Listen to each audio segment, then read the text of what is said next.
Hello students, this is Professor C. A. Tanuja Bhati from Jain College of Engineering, Belgavi, Department of MBA.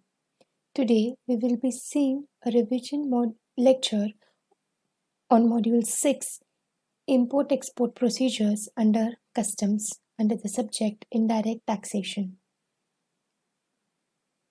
Under Module 6, that is Import-Export Procedures under Custom, as per VTU syllabus it covers Introduction to Baggage, what is General Free Allowance, Provisional Assessment of Duty, Due Dates for Payment of Duty, Penalties under Customs, Scissor of Goods. So this module, that is Module 6, Import-Export Procedures under Customs, is a complete theory module. No problems are covered under this module. So let us see the theory revision of Module 6.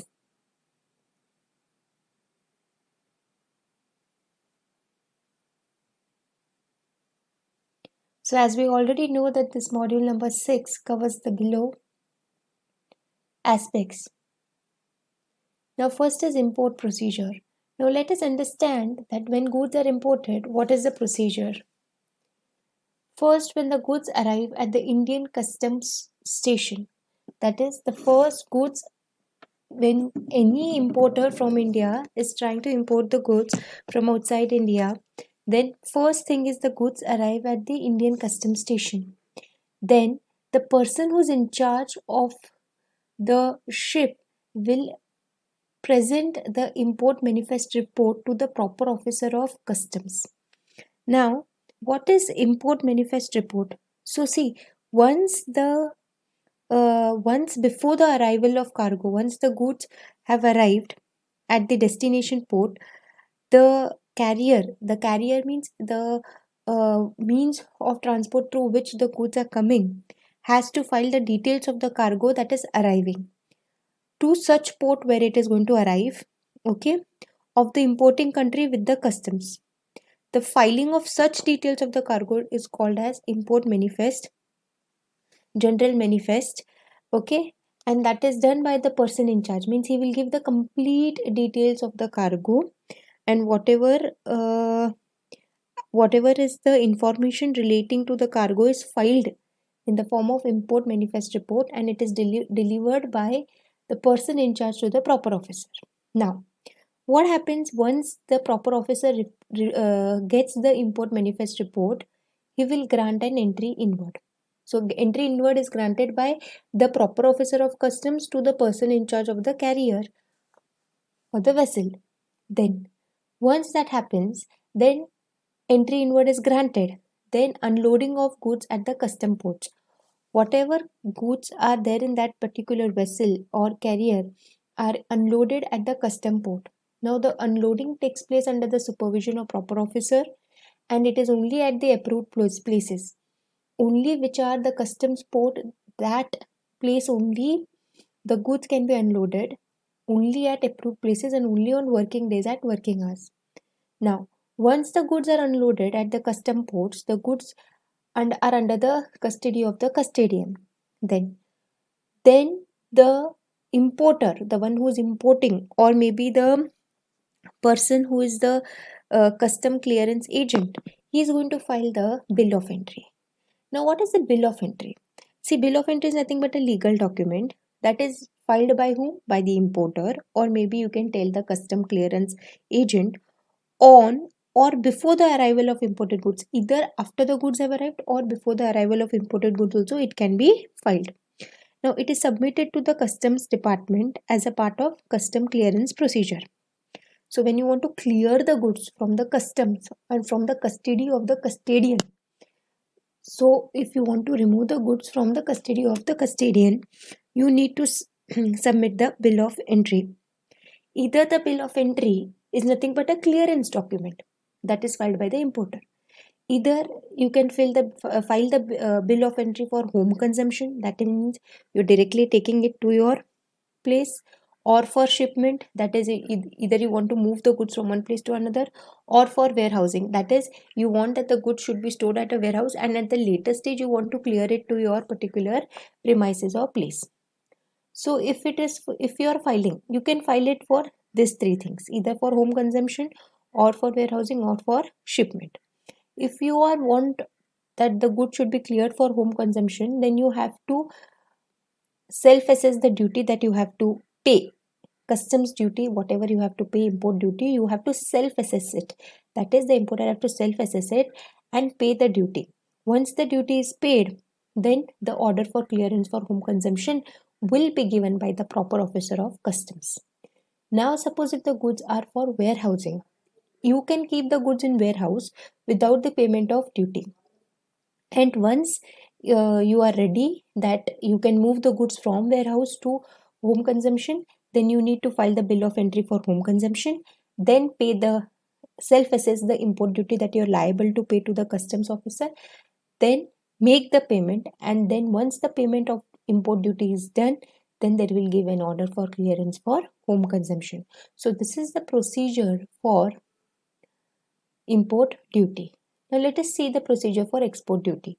But in exam you need to write in the form of, not in the form of a diagram like this or a flow chart like this, but it in the form of a points. Next, export procedure. Now export procedure, let us understand. Now the one who is exporting the goods, exporting means taking out of the good from India. So the exporter has to file the shipping bill or bill of export. So shipping bill is nothing but again a legal document that is filed by the exporter. Okay, exporter, so that the goods can be exported from India to another country. So shipping bill is filed by the exporter, and that shipping bill is submitted electronically to the proper officer. Proper officer will check whether the duty, export duty, is being properly paid and is it proper. Now, if the proper officer is satisfied that the goods entered for export are not prohibited goods and exporter has paid the complete duty on it, then the proper officer will pass an order for the clearance of the good and loading the goods for exportation. So first shipping bill has to be filed. Once that is done, it is submitted to the proper officer. Proper officer will check whether the goods which are being exported are not prohibited.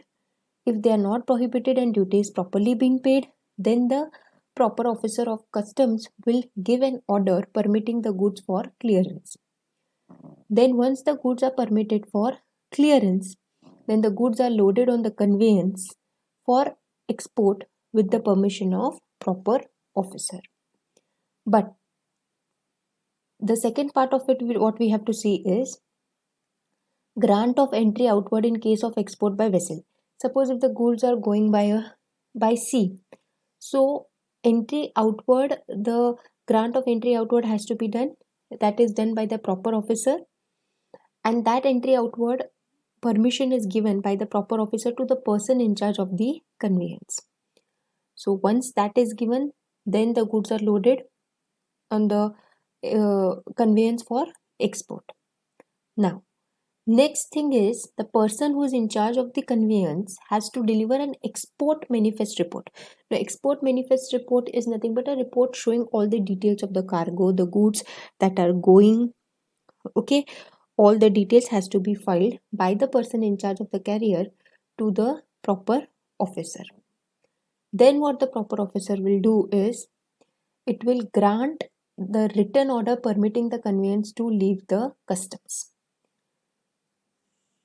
So this is what happens in the export procedure, and the exporter also has to handle the shipping bill or bill of export passed by the proper officer to the person in charge of the conveyance. So person in charge of the conveyance has to also have the shipping bill that has been approved by the proper officer.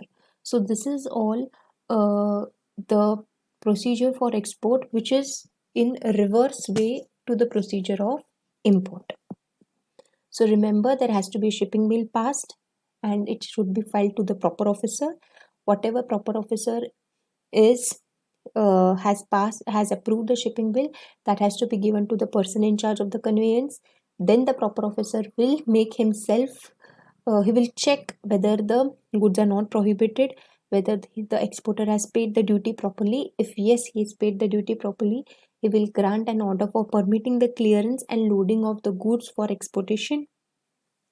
Then he will grant an entry outward to the person in charge, but the person in charge has to submit or deliver the export manifest report which shows all the details of the cargo. Then the goods are loaded for conveyance for export with the permission of proper officer. If the proper officer is granting everything, is satisfied with everything, then he will grant an order permitting the conveyance to leave the customs. So this was the export procedure. We have seen import procedure, export procedure. In exam, you need to write in the form of points. Now, introduction to baggage. Now, what do you mean by baggage? Baggage means includes, as per customs, section 2 subsection 3, baggage includes unaccompanied baggage also, but does not include motor vehicles. See, many a times what happens is goods, we are importing goods through sea, we are importing goods through air, land, post, and goods are imported by passengers as their baggage. They get baggage when any person goes outside India, or any person who's coming from outside India to India, they get many imported goods in their baggage, correct? So we'll be seeing what is baggage, and goods includes vessels, aircraft, vehicles, stores, baggage. So we have to understand what is baggage. So baggage means anything that is got by a person, okay, which includes unaccompanied baggage also, okay, but does not include motor vehicles. So tomorrow if I go out of India and I get motor vehicle with me along, so that doesn't mean motor vehicle is a baggage to me. So motor vehicle is not included in the definition of baggage. Now, once I carry my package, then what the owner has to do? So the owner has to make a declaration. Whatever contents are there in my baggage. Suppose I am the owner of the baggage. Whatever contents are there in the baggage, I should make a declaration of that. To whom? To the proper officer of customs. Okay. So that the custom officer can clear all those goods that are there in the baggage. For that, there is a baggage declaration form. So baggage declaration form has to be filed by the person or the owner of the baggage, stating all the contents. Okay. Next, there is a rate of duty on baggage is 35% ad valorem. So the rate of duty is not applicable to firearms if you're getting firearms, cartridges of firearms exceeding 50, cigarettes, cigars or tobacco in excess of the quantity prescribed. So 35%, this rate is not applicable to all these products. Now there is some duty exemption to baggage. Now what is this duty exemption to baggage? Means the law envisages two categories of baggage, namely the passenger baggage and members of the crew. And the goods, classes of goods that can be in the baggage, either it can be a personal effects, okay, it can be in household effects, or it can be gifts or souvenirs. So just remember that any article in the baggage, okay, in respect of the set in which the officer is satisfied that it is being used for such minimum period as may be prescribed in the rules, or any article in the baggage of a passenger in respect of which the officer is satisfied that it is for use of the passenger or his family, or either as a gift or souvenir, then it will be exempt. Okay, and the value of all these gifts, personal effects or household effects should not exceed a specified limit, which we will be seeing shortly. So duty exemption to packages is, in short, any personal effects you are getting, any household effects, gifts or souvenirs, but the value of which should not exceed a specified limit. Now, what is that specified limit? We will check. So if it exceeds that specified limit, then it will be taxable. Baggage will be charged to tax. If it is below the specified limit, then it will be exempted. So let us see. General free allowance. The general duty-free baggage allowance for different class of passengers coming from different countries is given here. So here you have if the passenger is coming from which country, okay, and if what articles is getting, up to what limit is allowed as free, like no tax or no import duty is levied on that, and what is the limit. Let us check. So if the class of passenger is an Indian resident or a foreigner residing in India, and he is coming, origin country from which the passenger is coming is from any country other than Nepal, Bhutan or Myanmar, and articles which he is getting is used for personal effects and travel souvenirs. So it is completely allowed free. There is no duty on that. Articles up to a value of 50,000, excluding articles mentioned in Annexure 1. Now we'll be seeing what is Annexure 1, Annexure 2, if carried on in a person or accompanied baggage of the passenger. So remember, in this point is any Indian resident who's coming or foreigner who is residing in India or a tourist of Indian origin. Okay, you have to not include infants in this. So if they are coming from any country other than Nepal, Bhutan, Myanmar, so whatever personal effects they are getting or souvenirs they are getting, that is exempt. Or if any article they are getting, but that article should not be as specified in Schedule 1, Annexure 1, up to a value of 50,000 is exempt. Next, if any tourist of foreign origin, excluding infant, is coming from any country other than Nepal, Bhutan, Myanmar, use personal effects and travel souvenirs is exempt, and articles up to the value of 15,000, not those articles that I mentioned in Annexure 1, okay, are exempt. Next, Indian resident or foreigner residing in India or tourist excluding an infant, if they are coming from a country of Nepal, Bhutan and Myanmar, then what is exempt? Use personal effects and travel souvenirs, no duty on that, and articles up to the value of 15,000, excluding articles mentioned in Annexure 1. So if any article is mentioned in Annexure 1, it will be taxable. Okay, so here this 15,000 is only for those articles that are excluded in Annexure 1. Now we'll see what are the articles specified in Annexure 1. Okay. Next is jewelry allowance. Remember, if the jewelry allowance is got by a passenger who is residing abroad for more than 1 year. If any passenger is getting jewelry who is residing outside India for more than 1 year, okay, and he's coming from any country, if he's a gentleman, if he's a boy, if he's a man, if he's a gentleman, jewelry up to a weight of 20 grams with a value cap of 50,000 is exempt. So if he gets a jewelry up to a value of 50,000 and the weight is 20 grams, then it is allowed free. If it is more than that, it will be charged to duty. And if it is a lady passenger who is getting it, jewelry up to the weight of 40 grams with a cap of 1 lakh is allowed as free. Next. Now, if the duration of stay abroad is from 3 months to 6 months, and articles allowed free of duty is personal household articles other than those mentioned in Annexure 1 and 2, but including articles mentioned in Annexure 3 up to a value of 60,000, and condition it should be an Indian passenger. So remember, if any person who is staying abroad for a period of 3 to 6 months and he gets any article that is personal household articles other than those specified in Annexure 1 and 2, but specified in Annexure 3 up to a value of 60,000. And suppose if any person who is staying in abroad for a period of 6 months up to 1 year, so personal and household articles other than those specified in Annexure 1 and 2, but articles specified in Annexure 3 up to an aggregate value of 1 lakh. So if his stay is abroad stays from 6 months to 1 year, then it will be 1 lakh rupees cap is there. Then next is minimum stay of 1 year during the preceding 2 years. So if in the preceding 2 years, if it's minimum he is staying 1 year, then what is exempt is personal and household effects other than those mentioned in Annexure 1 or 2, but including articles mentioned in Annexure 3 up to an aggregate value of 2 lakh. And if it minimum stays 2 years or more, then the aggregate value is 5 lakh is the capital. Next, what falls under Annexure 1, those items are given here. That is firearms, cartridges, cigarettes, alcohol, gold, silver, flat panel. What falls under Annexure 2 is color television, video home theater, dish washer, domestic refrigerator, deep freezer, video camera, television receiver, sound recording system, video producing cinematography, and gold or silver. Now Annexure 3, whatever items are included is specified clearly. Next, moving ahead to provisional assessment of duty.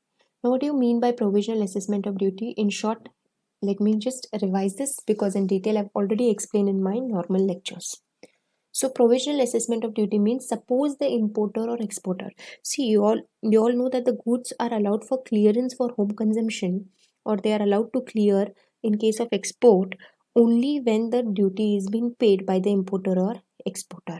Now suppose if the importer or exporter is unable to determine the duty, unable to determine what duty has to be paid, he will go to the proper officer, uh, stating his concern for unable to determine what is the duty that he has to pay.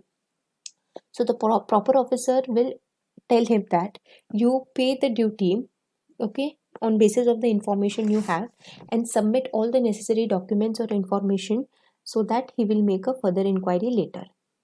So once the proper officer will direct that the importer or exporter to pay the duty on provisional basis, okay, provisional basis, and when the proper officer makes an order to the importer or exporter to pay the duty on provisional basis, he will tell the importer or exporter to furnish some security. Okay, suppose later when the proper officer will determine the final duty, it will check with the provisional duty. So if there is any deficiency, that can be recovered from the security. So now what happens, the proper officer is telling the importer or exporter to pay the duty on provisional basis.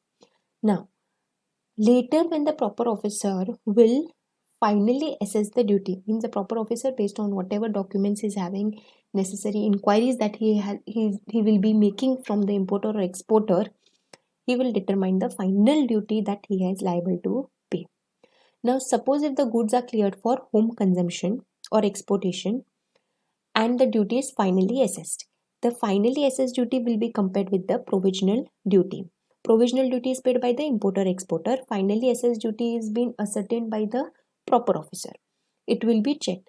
If there is any shortfall, if the amount so paid will fall short in excess, or is in excess, suppose if it is falling short or it is more in excess of the finally duty that has been assessed by the proper officer, then if there is a deficiency, then they will recover from the importer or exporter. The importer or exporter have to pay the deficient amount, and if it is excess, then the refund will be made to the importer or exporter.